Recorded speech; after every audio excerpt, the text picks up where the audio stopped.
There's so many things you could say about Dr. Duke. To say something that probably hasn't been said before would be kind of difficult. Anybody you come across has some opinion or knowledge about who Dr. Duke is. They really probably don't know Dr. Duke. I met Dr. Duke in September of 1977. He came up and introduced himself, and I looked up. At that time, I felt like he was about 8 feet tall. I was probably a little intimidated and like, whoa, this is Dr. Duke, the Dr. Duke. My impression of him immediately was more of I was meeting Jean Lafitte or a pirate. Really don't see a whole lot of people like him floating around anymore, at least in medicine. I've known about Dr. Duke since probably the 1980s when I saw his TV show, but I thought that was just another TV doctor. And you quickly realize that's not his persona. I guess I was proved wrong.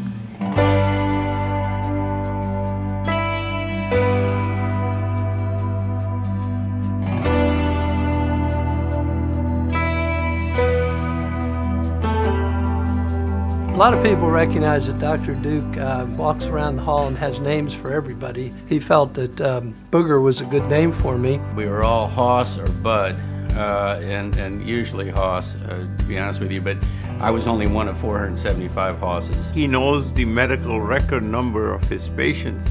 I can't even remember my social security number. He'll just sit down and type them out. How awesome is that? So he doesn't put on any type of show or posturing for anyone. There's no facade with Dr. Duke. What you get is what you see is what you get.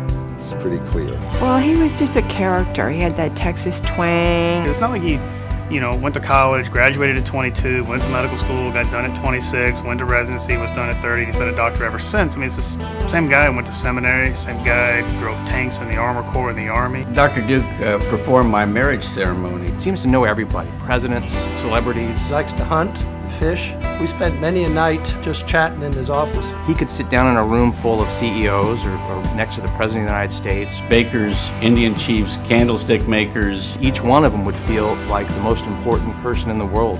He really had a unique ability to talk to patients in language they understood. His devotion to his patients, thoroughness, passion, never quits. I think his major contribution is bringing his extreme focus on education of students and residents and in patient outcome. We watch the way he practices and we learn from him every day. He helped us all rise to the occasion and meet the challenges that were brand new to us. I think that students who have the opportunity to know what RED stood for and what he would want from them would be to always put the patient first. When asked who the most important person in the room is, many people will sit there and, well, you are Dr. Duke, you're the surgeon. And he goes, no, the most important person in the room is asleep. And that's the way he teaches. And that's the way he is.